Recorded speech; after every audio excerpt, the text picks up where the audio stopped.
friends, Dave Paulides, Can-Am Missing Project, and this is Huck Elberry, the executive producer of the show, the big cheese, the big dog in the crowd.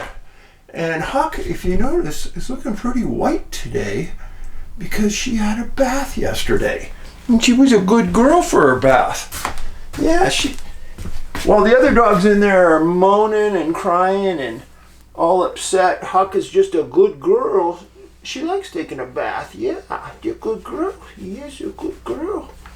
Yeah, she's a good girl. Yeah, she's a good girl. Oh, that's a big yawn, yeah. All right, friends, please go and watch our show. Our movie, Missing 411 National Parks, Washington State, available on Amazon. And you can follow us on our website at missing411.com. Do not buy our books on Amazon or anywhere online. You're going to get ripped off. Our books are $25 at our store. True. Do not buy them anywhere else. We're going to get into an interesting story today. But first, a couple things. The disappearance of Caden Seitz from far western Colorado. I've been following that case. Something's not right.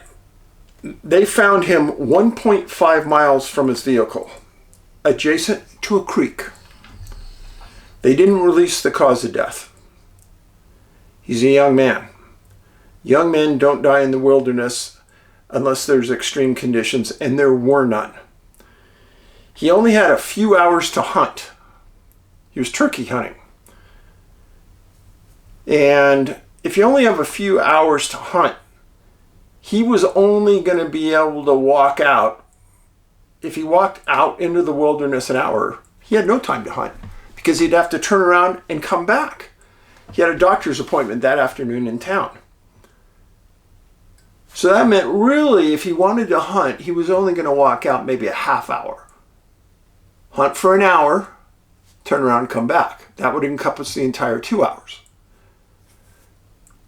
So if he had a half an hour, 45 minutes, that search zone in that area probably only be maybe 2 mile radius from where his car was. That would have been my primary search zone. And he's found 1.5 miles from the vehicle. And they miss him for 10 days. And canines don't find him for 10 days. Something's not right. Something's not right. Sheriff's not releasing the cause of death. Young men do not die in the wilderness unless there's extreme conditions or there's an accident or there's foul play or he took his life. I don't know what it is. And I'm not going to say because I don't know. But that's my feelings on that case. I got some interesting letters in the last few weeks. This is a good one. Mr. Paulides, let me tell you my story. I'm a retired Phoenix, Arizona police officer, and for the last several years I was a nurse in an RN emergency room. I have a BA degree in biology, and since I was in high school I've been an amateur archaeologist. I've never been a believer in the paranormal. However, my life experiences have changed that. Most recent encounter occurred when my friend and I were searching for an ancient habituation site near Lida, Lida, Nevada. So that is located just on the other side of the border in California, kind of in the southern region. My friend and I entered a small canyon, and I was immediately struck by a feeling of extreme dread. My pulse and respirations increased, and goose flesh rose on my arms. I looked all around and saw no one other than my friend. I backed up, and the feeling went away. I asked my friend, and he stated he got the same feeling. We talked about what happened and decided to try an experiment. We approached the canyon from 4 different directions. Each time it was as if we crossed an invisible line. That feeling of dread returned to both of us. If we backed up from that line, the feeling went away. There's nothing in that canyon that is different from the surrounding countryside. Being stubborn, we searched for anything that might explain the feeling of dread. We found nothing. I carry a Geiger counter, compass, thermal imaging scope, and a handheld Gauss meter. They all read in normal ranges. Thanks for that story, by the way. And this is the picture of the canyon that they were in. One thing about his story that struck me, that last line, there's nothing in that canyon that is different from the surrounding countryside that you know about. That would be my line. Now, first of all, one of the most important features said he was carrying thermal imaging scope.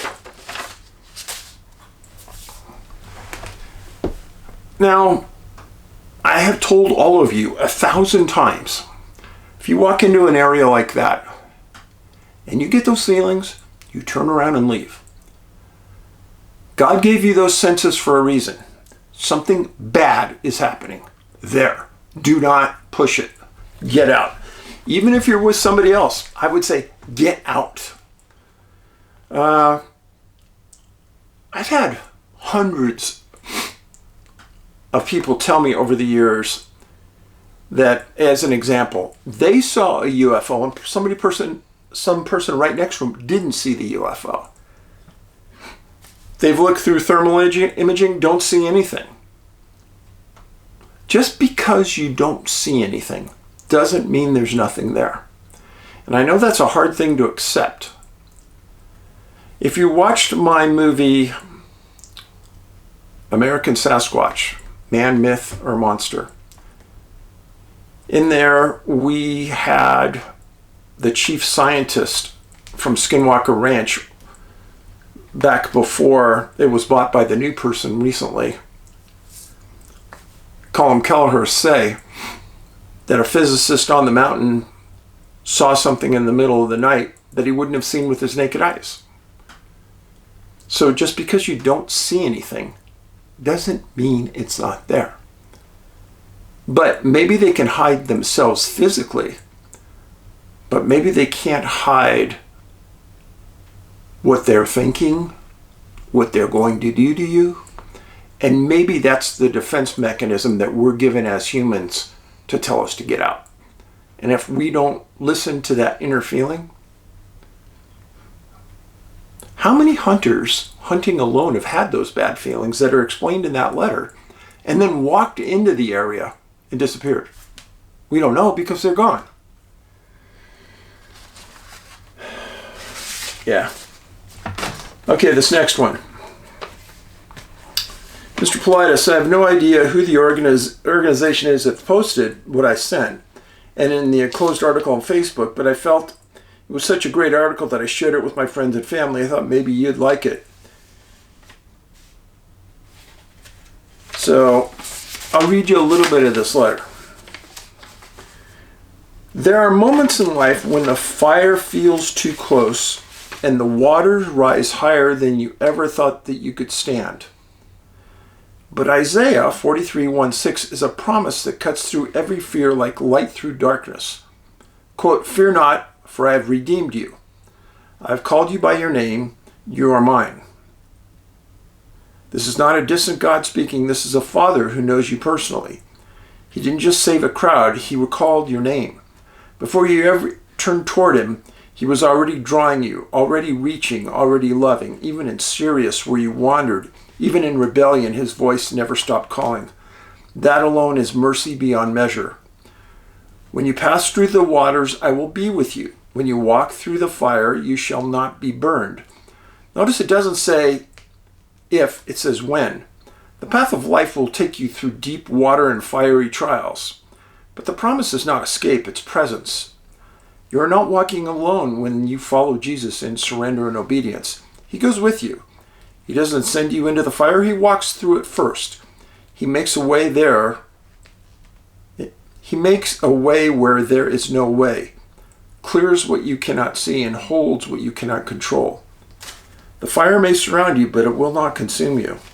The fires may rise, but they will not drown you, because you belong to him. The letter goes on. But in my time in police work and being around law enforcement, firefighters, search and rescue people, the number of stories out there where people were saved by miraculous measures is insurmountable. Something else happened, as is explained in that letter. Now, whether you're a religious person or something else, miracles happen. But why? How? Is it just by chance? Personally, I don't think so. And probably since the death of my son, I've seen too many things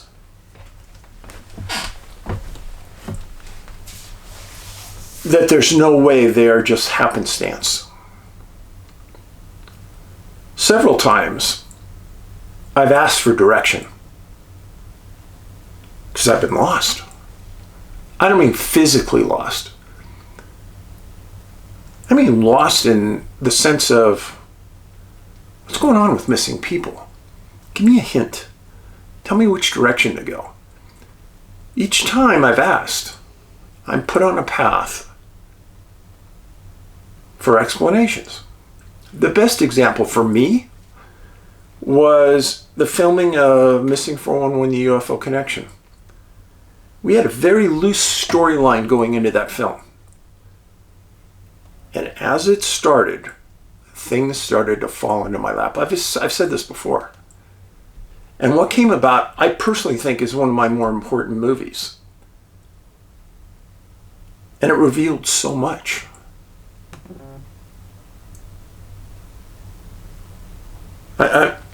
Just facts. At the end of that, I was in a room by myself and I said, thank you. Thank you. Because it all fell into place. Okay. Now for the story today. I wrote about this in Missing 411 Montana. The man's name was Jeremy Moores, 24 years old, missing July 28, 1995. In Silver Lake, 4 Mile Creek, Sweetgrass County, Montana. Jeremy, you guys give me a hard time for this, but I'm going to tell you, Jeremy was one of those good souls. And when I tell you, a lot of good people are in my 411 books. I don't look for them. If somebody was a person on parole that disappeared under the 411 circumstances, I wouldn't care. Somebody was a bad person but lost under 411 conditions, I wouldn't care. I'd tell you the story. But Jeremy truly was a good soul. He looks like a happy, nice guy, doesn't he? He graduated from Burnsville High School in Minnesota, attended Gustavus Adolphus College in St. Peter, Minnesota, and he played drums in a band with his brother. But his life really centered on religious studies. And he was a staff member at the Trinity Lutheran Church in Owatonna, Minnesota since 1991. And he was a youth director at that church, recommended by the pastor. After he worked there for several years, he was recommended for a special role at a place called Christicon. And that's a Lutheran summer Bible camp as a counselor. It's located on the Boulder River in southern Montana. Now, years ago, I went to that place and just was enthralled by how pretty it was. The location of the camp, there's campgrounds around there. Epically gorgeous. And this is about the time we were finishing the Hunted movie, Missing 411, The Hunted. which we filmed a lot of in Sweetgrass County where this is going to happen. Well, Jeremy arrived at Christicon and immediately called his parents and said, I love this area. It's beautiful. Now, Jeremy's mom's name was Judy, and she was born in Bozeman and knew the state obviously really well. She met her husband Fred there in Helena, and Judy's mom still lived in Helena. So the family ties were super strong to Montana. So when Jeremy went there, he knew that he had family in Montana. If things went bad, he could go visit, blah, blah, blah. Well, in mid-July of 1995, Jeremy was at camp, and he was pulled aside by the camp director. And he was told, Jeremy, our other senior people have seen you at camp in the last month and a half, and they are super impressed with what a great job you've done. And we don't normally do this, but we're going to give you 5 days off on us because we know you love the outdoors and we know you want to go explore. And we know your days have been filled from 7 a.m. to 8 p.m. every day and you haven't had any time to get out. We're going to give you those 5 days because we appreciate you so much. Jeremy was blown away. Now, to get that kind of recognition at a camp where they need everybody, they must have loved this guy. But as somebody who worked HR for a long time, that recognition goes so far because everybody else at camp sees it. It's amazing. I wish more businesses, camps did this. Well, what Jeremy did right away is he met with other counselors because he didn't know the area. And he goes, hey, where could I go for 5 days and just see epically gorgeous mountainsides, lakes, wildlife? Well, Jeremy was in exceptional shape. He loved the outdoors. He could probably hike 15 miles in a day. Well, the other counselors gave him some maps. Everyone agreed that he should go to this place, and he agreed. And his time off would start on July 25th, 1995.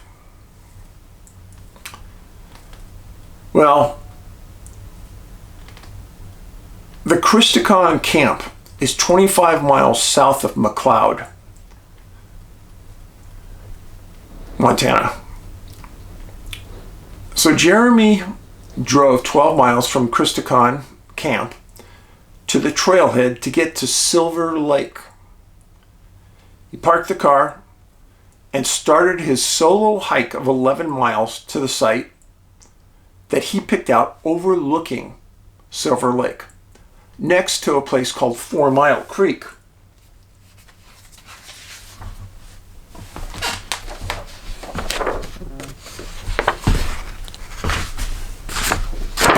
So here's the map. Here's Big Timber. This is all Sweetgrass County, Montana. Silver Lake is right here. Mount Cowan is right here. Livingston, Montana is right here. This is in deep wilderness in here. Beautiful, beautiful area.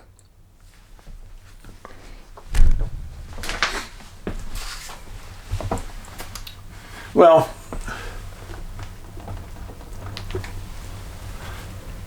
when you're starting at low elevation and you come from Minnesota, you might expect that when you're hiking to a place that's over 9,000 feet, the lake was at 9,100, 9,200 feet, you might get altitude sickness. There's no report that Jeremy suffered that. So Jeremy hikes into the lake. There's little patches of trees, but the entire area is really just granite, huge granite boulders, small lakes. Hundreds of them in this area.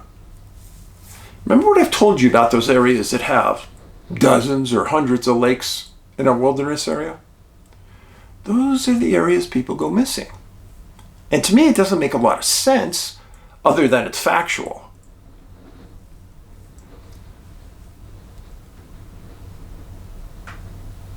So, and the mountains around the lake, they go up to 12,000 feet. Well, Jeremy never made it back to his shift. And the administrators at the camp called his parents to see if he had checked in with them. He had not. The call was made to the Sweetgrass County sheriffs that had jurisdiction in that area. The sheriff at the time was a man named George Ames. And he had a new rookie deputy working for him named Alan Roneberg. Ha! Alan! Alan and I worked together in the movie Missing 411, The Hunted.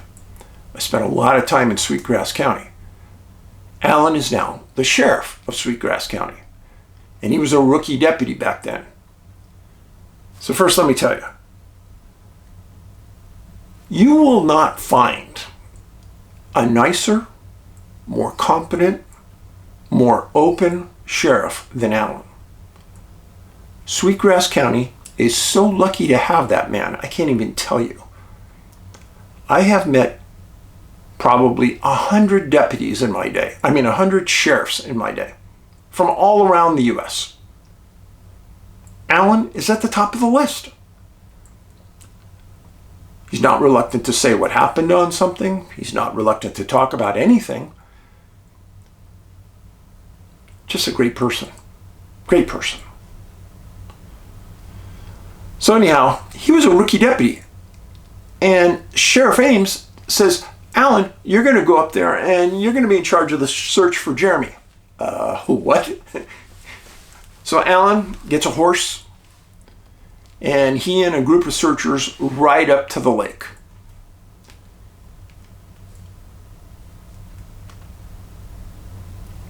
Alan even commented in the past several years that he remembers the trip and he actually got altitude sickness riding in there. Which, like I said, not abnormal. So the ride-in was on September 30th. Yeah, September 30th.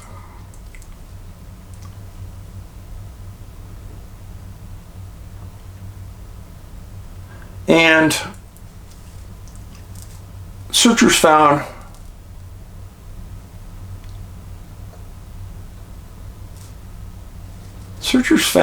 Jeremy's camp along the 4 Mile Creek area next to the lake, near Silver Lake. They located some amount of food, and based on what wasn't there, they figured that he had been there at least a couple days. And what they found is that his sleeping bag, his tent, and some food were at the site. He took his boots, his backpack, and a water bottle. Tells everyone that he's going for a day hike. They also estimated that half his food was consumed.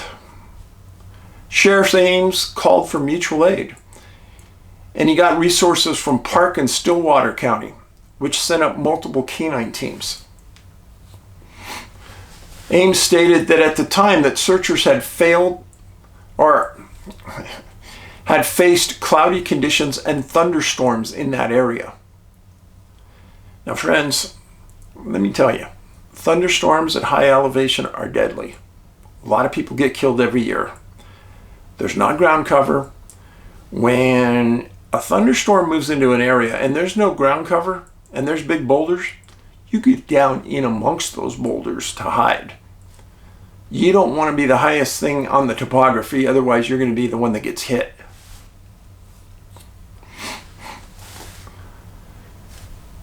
So they said the thunderstorms were in the area. Jeremy had told some people that he was going to hike Boulder Peak right in that area. And after the thunderstorms moved out of there, the peak was searched. But while Jeremy was there, thunderstorms had been in that area, and there was concern that maybe he got struck by some lightning when he was in that area. The area was totally searched. He was not found there. Now, when Jeremy's parents were called and asked if Jeremy had contacted them, they immediately got on a plane and flew to Montana from Minnesota. And they were staying right in that area of the search headquarters. And while they were there, they were raising funds for helicopter time. The sheriff's office had managed a small amount of funds for a helicopter. The parents got more money to keep the helicopter in the sky. They also had some planes from the Civil Air Patrol that were flying around looking for Jeremy as well. The area would remind me a lot of the higher elevations of Yosemite. Boulder-ridden areas with a lot of granite. So the searchers spend nearly 2 weeks looking for Jeremy. Ground pounders, people on foot, equestrians, people on horses, canine teams, helicopters, airplanes, all produce nothing but his camp.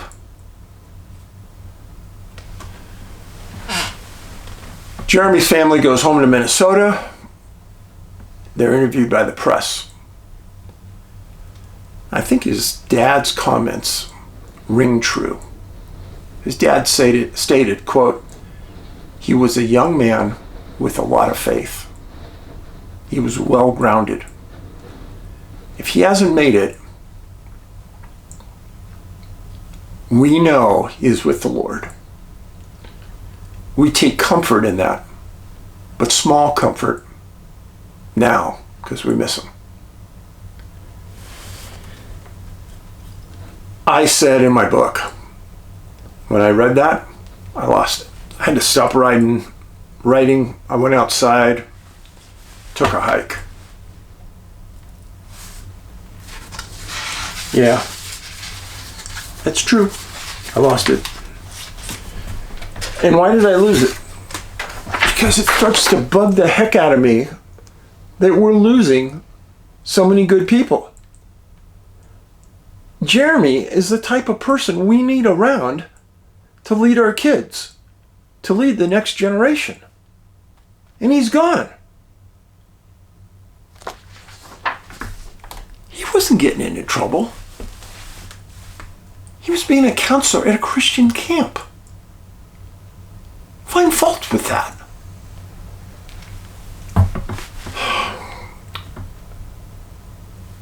Search and rescue teams spent days searching all throughout that area. They found no evidence of animal predation. The area has mountain lions and grizzly bears, but not that many in that area. Multiple canine teams were brought in. They were taken to Jeremy's campsite, and they were given the scent from his sleeping bag and pillow. Perfect for the scent. And they couldn't find a track to find him. There are dozens of small lakes, probably hundreds, in that wilderness area.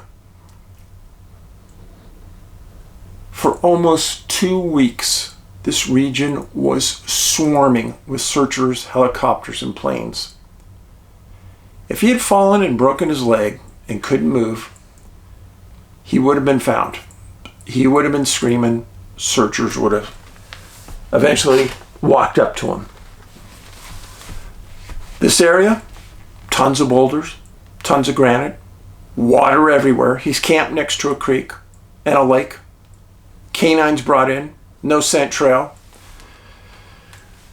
A common question I am asked when I'm at conferences. People ask, are there individuals with strong religious conviction that disappear? Jeremy lived in a religious environment. It was the cornerstone of his life. I have written and I've presented in videos, religious leaders that were on break that disappeared in the wilderness under the strangest of conditions. So is religion some type of protection? No, it's not. At least not for those individuals. And people ask me, people with strong religious conviction, really, what does that mean? Because somebody says they're a Christian, is that strong religious conviction? Somebody who goes to church every Sunday but has horrific morals and ethics during the week but goes to church every Sunday, is that strong religious conviction?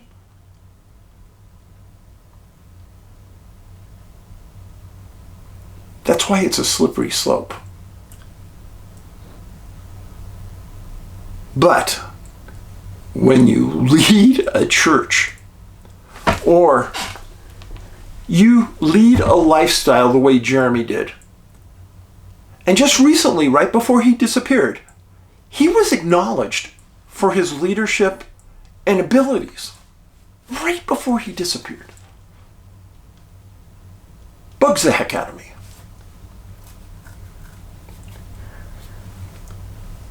Sweetwater County, Montana, or go see Alan Ronenberg, sheriff, stop in, say hi, tell him, hey, that Dave Paulides guy, he really likes you.